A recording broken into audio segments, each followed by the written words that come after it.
الحمد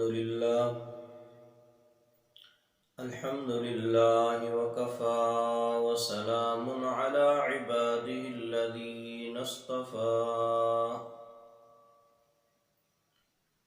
أما بعد أعوذ بالله من الشيطان الرجيم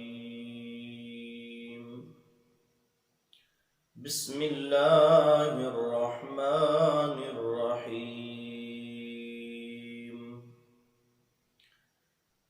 الحمد لله رب العالمين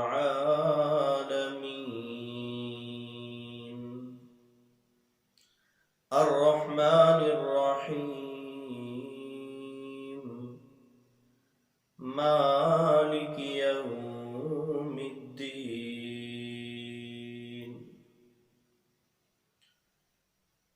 صدق الله العظيم بلغ العلا بكماله كشف الدجى بجماله حسنت جميع خصاله صلوا عليه وآلہ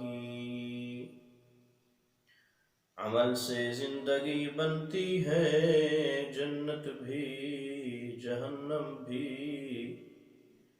یہ خاکی اپنی فطرت میں نہ نوری ہے نہ ناری رب اشرح لی صدری ویسر لی امری واحلل عقدۃ من لسانی یفقهوا قولی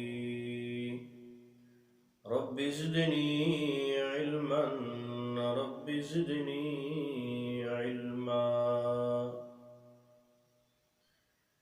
میرے واجب الاحترام عزیز دوستو، السلام علیکم ورحمۃ اللہ وبرکاتہ۔ میں آپ سب احباب کا اپنے چینل حی علی الفلاح پر ویلکم کرتا ہوں اور آپ حضرات کا بے حد مشکور ہوں کہ اس پرفتن دور میں جہاں ہر طرف سے دجالی فتنوں کی یلغار ہے، تو آپ حضرات اللہ کے دین کی اشاعت کے لیے، اللہ کے کلام کو سمجھنے کے لیے اپنا وقت نکال کر ہماری گزارشات سنتے ہیں، تو رب ذوالجلال آپ کو انشاءاللہ اس کا نعم البدل اپنی رضا سے عطا فرمائیں گے، اور اللہ مجھے بھی مزید ہمت اور استقامت عطا فرمائیں کہ میں رب ذوالجلال کے کلام کی گزارشات کو، معانی کو، مفہوم کو اس کی مخلوق تک پہنچاتا رہوں۔ تو کچھ مصروفیات کی بنیاد پر حاضری ناممکن رہی ہے، تو آج الحمدللہ اللہ رب العزت کے فضل سے، اس کی توفیق سے ایک دفعہ پھر آپ کی خدمت میں حاضر ہیں۔ تو جو احباب نئے ہیں ان سے گزارش ہے کہ ضرور ہمارے چینل کو سبسکرائب کریں اور گھنٹی کے بٹن کو پریس کرنا نہ بھولیے گا کہ آنے والی ہر ویڈیو آپ تک بر وقت پہنچتی رہے۔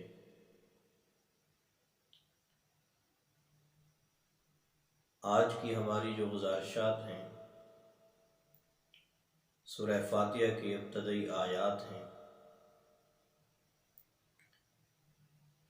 اللہ رب العزت نے بہترین جامع دعا ہمیں دی ہے جو ہم اللہ رب العزت سے مانگتے ہیں عاجزی کے ساتھ، کساری کے ساتھ، آداب کی رعایت رکھتے ہوئے۔ سب سے پہلے رب ذوالجلال کی تعریف کی جاتی ہے۔ الحمدللہ رب العالمین۔ دنیا کا بھی قاعدہ ہے کہ جب کسی سے مانگا جائے تو پہلے اس کی تعریف کی جاتی ہے، تو رب ذوالجلال کی تعریف، وہ ذات لائق ہے اس تعریف کے۔ الحمد کے معنی لفظی تمام تعریفیں، للہ اللہ کے لیے، رب العالمین رب تمام جہانوں کا، یہ لفظی ترجمہ ہے۔ تھوڑی سی اس کی تشریح، خلاصہ بیان ہوگا کیونکہ آپ احباب کا زیادہ وقت نہیں لیا جائے گا۔ تو فرمایا کہ الحمد اس کا معنی ہے ثنا کرنا، تعریف کرنا۔ اللہ تعالی کی فضیلت اور تعریف کو حمد کہتے ہیں، اور اس کے مقابلہ میں ہے مدح۔ مدح کا معنی ہے کہ کسی کی صفات پر اس کی تعریف کرنا، خواہ وہ اس کی صفات اختیاری ہوں یا غیر اختیاری ہوں۔ مثلا ایک زاہد فرد ہے، ایک تعریف کی جائے گی اس کی سخاوت پر، ایک تعریف کی جائے گی اس کے حسن پر۔ اب یہ جو اس کی سخاوت پر اس کی تعریف ہے، یہ اختیاری طور پر ہے کہ اس کے اختیار میں ہے۔ اللہ نے اس کو سخی بنایا، اس نے اللہ رب العزت سے مانگا، اللہ نے اس کو رزق عطا کیا، اس میں سے وہ اللہ کے نام پر خرچ کرتا ہے کہ اس کے اختیار میں ہے۔ اور جو حسن ہے یہ اس کے اختیار میں نہیں ہے، یہ اللہ رب العزت کے پاس اس کی قدرت ہے، وہ اللہ جس کو چاہیں جتنا حسن عطا کر دیں۔ تو لفظ حمد اور مدح کا ترجمہ اور مفہوم اور معانی آپ کے سامنے آ چکے ہیں، اور اسی کے ساتھ شکر ہے۔ شکر کا معنی ہے کسی کے احسان کی وجہ سے اس کی تعریف کرنا۔ کسی نے آپ پر احسان کیا تو آپ اس کی تعریف کر دیتے ہیں، تو یہ شکر ہے۔ لہذا جو حمد ہے یہ مدح کے مقابلے میں عام ہے، خاص ہے، کیونکہ حمد صرف صفات اختیاریہ پر ہوتی ہے، غیر اختیاریہ پر نہیں، اور اللہ تعالی کی تمام صفات اور کمالات اختیاری ہیں۔ حمد شکر کے مقابلے میں عام ہے، کیونکہ خواہ احسان ہو یا نہ ہو پھر بھی حمد ہوتی ہے۔ چنانچہ ہر شکر حمد ہے، مگر ہر حمد شکر نہیں، اور ہر حمد مدح ہے، مگر ہر مدح حمد نہیں۔ تو بندہ کی طرف سے نیاز مندانہ درخواست پیش کرنے کا جو کامل اور مکمل طریقہ تعلیم فرمایا گیا ہے، اس کی تفصیلات ملاحظہ فرمائیے۔ سب سے پہلے بندہ عرض کرتا ہے کہ الحمدللہ، ساری تعریفیں اور تمام خوبیاں اللہ کے لیے ہیں، یعنی ہر قسم کی تعریف ثنا ابتدا سے انتہا تک، ازل سے ابد تک،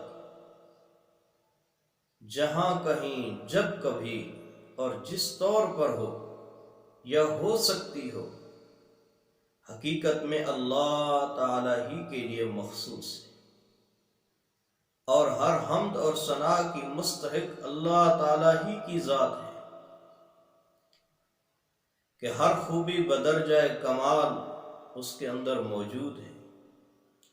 اس جیسا علم، اس جیسی قدرت کسی کو نہیں۔ تو دلیل نقل کرتے ہیں آگے اس بات پر کہ حمد کے لائق ایک باری تعالی کی ذات ہے، اس کی دلیل کیا ہے؟ قربان جائیے، فرمایا کہ دلیل ہے رب العالمین، جو رب ہے تمام جہان کا۔ اس بنیاد پر اس کی تعریف ہو رہی ہے، یعنی وہ تمام جہانوں کے مربی ہیں، اور رب کے معنی لغت کے اعتبار سے تربیت اور پرورش کرنے والا، اور تربیت اس کو کہتے ہیں کسی چیز کو درجہ بدرجہ تمام مصلحتوں کی رعایت کے ساتھ آگے بڑھایا جائے، یہاں تک کہ وہ اپنے کمال کی حد کو پہنچ جائے۔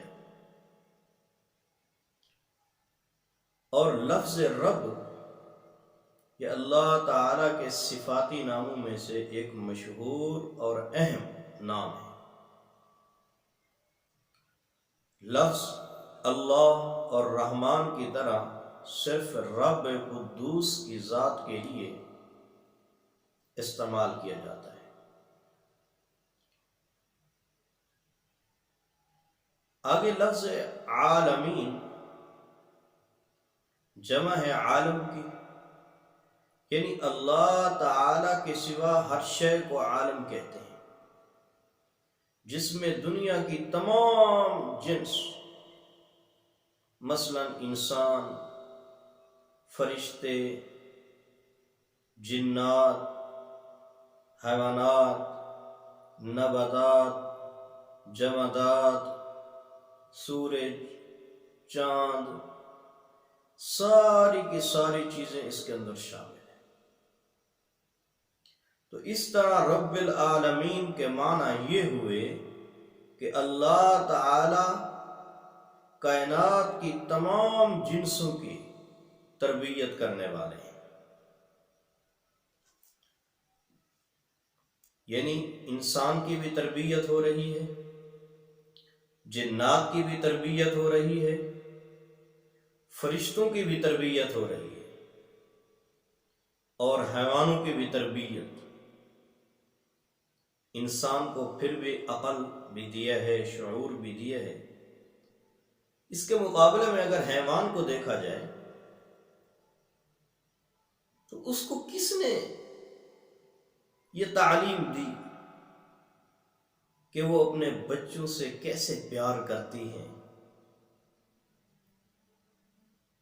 اپنی چونچ کے ذریعے سے اناج اکٹھا کر کر کے اپنے بچوں کو کھلاتی ہیں، اور جانور کے رہنے والی اللہ کی مخلوق کیسے ان کے لیے گوشت کا انتظام کر کے لاتے ہیں اپنے بچوں کے لیے، اور سردیوں میں کیسے ان کے لیے انتظام کرتے ہیں۔ جس چیز کو بھی آپ دیکھیں، قربان جائیے اس ذات اقدس پر، تربیت کیسے کی ہے اس نے اپنے مخلوقات کی۔ تو عزیزان من، یہ ہے رب، تربیت کرنے والا، پرورش کرنے والا۔ اسی بنیاد پر اس کی تعریف ہو رہی ہے۔ ہم اپنے مضمون کی طرف آگے بڑھتے ہوئے لفظ آگے آیا الرحمن الرحیم، رحمان جو بہت بڑا مہربان، الرحیم رحم کرنے والا۔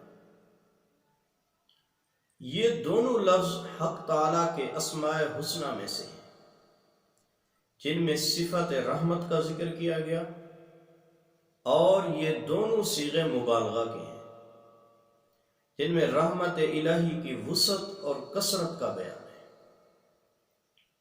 اور علماء مفسرین نے لکھا ہے کہ اگرچہ رحمان اور رحیم دونوں رحمت کے صیغے ہیں، رحمت سے بنے ہوئے ہیں، مگر معنی اور مفہوم کے لحاظ سے جدا جدا ہیں۔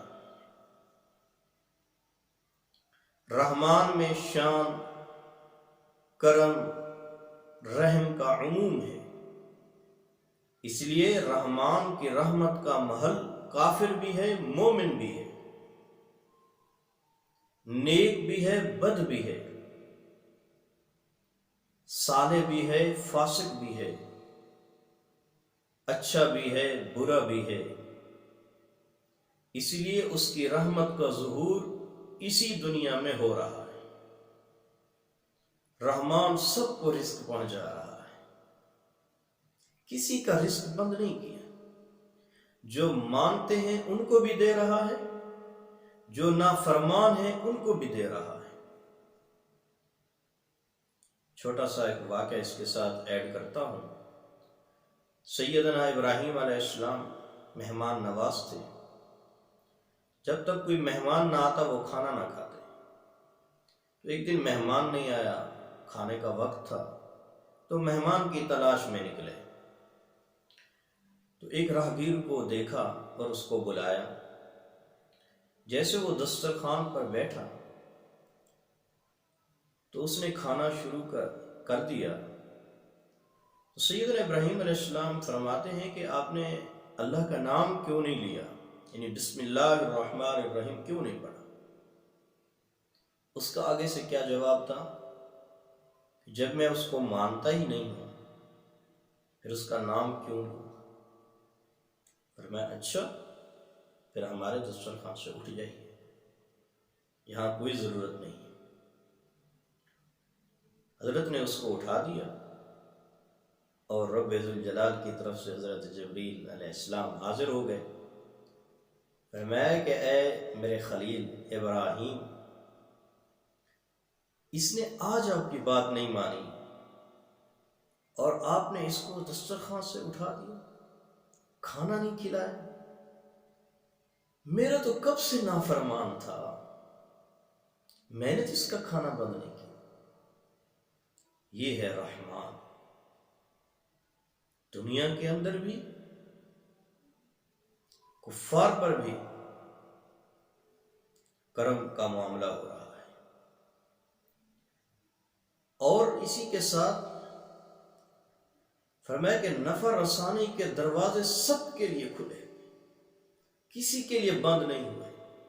جتنی چیزیں اللہ کی مخلوقات نفع دے رہی ہیں انسان کو، اللہ کی دوسری مخلوقات کو جو نفع کے لیے جن چیزوں کو اللہ نے بنایا ہے، ہوا ہے، بارش ہے، چاند ہے، سورج ہے، نباتات ہیں، دریا، سمندر، شجرات، جتنی چیزیں اللہ نے ہمارے لیے نفع کے لیے پیدا کی ہیں وہ سب کو نفع دے رہی ہیں۔ ہر چیز پر قدرت اور قبضہ تو اللہ ہی کی ذات کا ہے، تو اللہ نے تو کسی چیز کو نہیں کہا کہ اب اس کو نفع پہنچانا چھوڑ دو، یہ میرا باغی ہے، میرا نافرمان ہے۔ قربان جائیے اس ذات پر۔ آج ہماری کوئی چھوٹی سی بات نہ مانے، میرا اسٹوڈنٹ میری بات نہ مانے، میرا بیٹا میری بات نہ مانے، میری بیوی میری بات نہ مانے، تو میں اس سے ناراض ہو جاتا ہوں۔ اس رب ذوالجلال پر قربان جائیے، اس کی رحمتوں کے کیسے دروازے ہم پر کھلے ہیں کہ ہم صبح شام اس کی نافرمانیاں کرتے ہیں، اور وہ ذات ہمارے اوپر اتنی مہربان ہے کہ کبھی کسی چیز کو حکم نہیں دیا گیا کہ اب اس کے لیے آپ اپنے آپ کو اویلیبل نہ رکھیں۔ ہر چیز ہمارے لیے اویلیبل ہے، ہر چیز کو یہ حکم دیا گیا ہے کہ اس کو نفع پہنچائے، اور فرمایا کہ بلا تمییز ہر شخص اس سے فائدہ حاصل کر رہا۔ اسی طرح دار دنیا میں مومن کافر سب کے لیے باعث رحمت ہے لفظ رحمت۔ کافر کے لیے اس دنیا میں بھی اس وجہ سے کہ توبہ کی توفیق اس کو مل جائے، اور ساتھ ساتھ ایک رحمت اور یہ بھی ہے کہ جب تک جہنم نہیں آتی، قیامت نہیں آتی، تو جہنم کے عذاب سے بچا رہے گا۔ جہنم کا عذاب کوئی معمولی نہیں ہے، بہت سخت عذاب ہے جہنم کا، اللہ ہم سب کی حفاظت فرمائے۔ تو تیسری آیت، مالک یوم الدین، جو مالک ہے جزا کے دن کا۔ یہاں دین سے مراد بدلہ بھی ہے، جزا بھی ہے، یعنی اللہ نے ایک دن فیصلے کا رکھا ہے، کیونکہ ہم دنیا میں آئے، ہمارے آنے کا ایک مقصد ہے، ہم بے مقصد نہیں ہیں۔ دنیا میں کوئی چیز بھی آپ اٹھا کے دیکھ لیں، چھوٹی سی چھوٹی چیز، وہ بھی کسی مقصد کے لیے بنائی گئی ہے۔ جب تک اس کے پیچھے مقصد نہیں، کوئی انسان اس کو قدر کی نگاہ سے نہیں دیکھتا، اس کی اہمیت نہیں دیتا۔ ہر شخص ایک مقصد لے کر آیا ہے، تو ہمارا مقصد کیا تھا؟ اللہ کی بندگی۔ تو یہ دنیا میں رہنا جو ہے، ہم اس میں اللہ کی بندگی کرنے کے لیے آئے ہیں۔ کسی نے 30 سال عمر پائی، کسی نے 40 سال پائی، کسی نے 20 سال، کسی نے 100 سال، کسی نے 80 سال۔ یہ دارالامتحان ہے، پیپر آؤٹ اللہ نے کر دیا ہے، بتا دیا ہے کہ یہ سوال ہیں، ان کی تیاری کریں۔ کتنی مہربان ذات ہے۔ دنیا کا کوئی ادارہ ایسا آپ کو نہیں ملے گا جو پہلے ہی بتا دے کہ میں یہ سوال کروں گا آپ سے۔ تو اللہ رب العزت نے سب سے پہلے بتا دیا ہے، تو اس لیے ایک جزا کا دن رکھا ہے، حساب کتاب کا دن رکھا ہے۔ تو اس دن کا مالک کون؟ اللہ۔ جب سارے کھڑے ہوں گے اس دن، تمام ملکوں کے بادشاہ، تو اس پر اللہ رب العزت حجت قائم کرنے کے لیے ایک اعلان فرمائیں گے کہ لمن الملک اليوم، کون ہے آج کے دن کا بادشاہ؟ خاموشی، کسی کے اندر اتنی ہمت نہیں ہوگی کہ وہ یہ بتا سکیں کہ آج کے دن کے ہم بادشاہ ہیں۔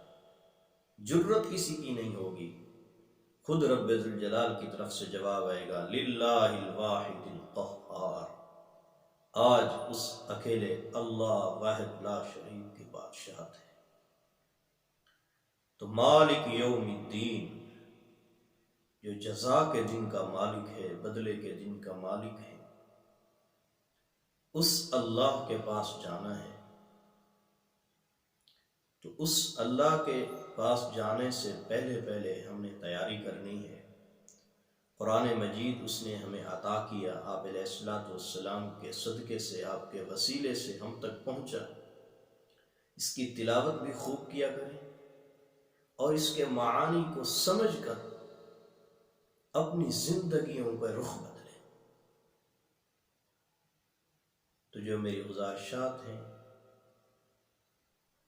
جو کچھ آج کی آیات کریمہ سے ہم نے حاصل کیا، اگر ان پر ہمارا عمل ہے، ہم اللہ کی حمد اور تعریف بھی کرتے ہیں، رحمان اور رحیم اللہ کی رحمت سے بھی مالا مال ہو رہے ہیں، اور رب ذوالجلال کو آخرت کے دن کا مالک تصور کر کے ہم آخرت سے ڈرتے بھی ہیں تو اس پر اللہ کا شکر ادا کریں۔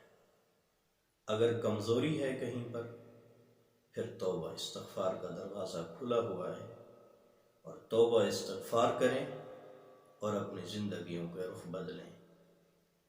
اللہ رب العزت اس کلام کے صدقے، اپنے پیارے حبیب حضرت محمد مصطفیٰ صلی اللہ علیہ وسلم کے صدقے اللہ ہماری بگڑیاں بنا دے، اللہ ہمارے لیے عافیتوں کے دروازے کھول دے، اور اللہ ہمارے دشمن شیطان سے ہماری حفاظت فرمائے، اللہ اپنی حفظ و امان میں رکھیں۔ آج کی آیات مبارکہ کی تفصیل ترجمہ آپ کے سامنے عرض کر دیا گیا ہے۔ نیکسٹ انشاءاللہ اگلی آیات کی طرف ہم جائیں گے، تب تک کے لیے محمد مبشر کو اجازت دیجیے۔ اللہ آپ کا نگہبان۔ السلام علیکم ورحمۃ اللہ وبرکاتہ۔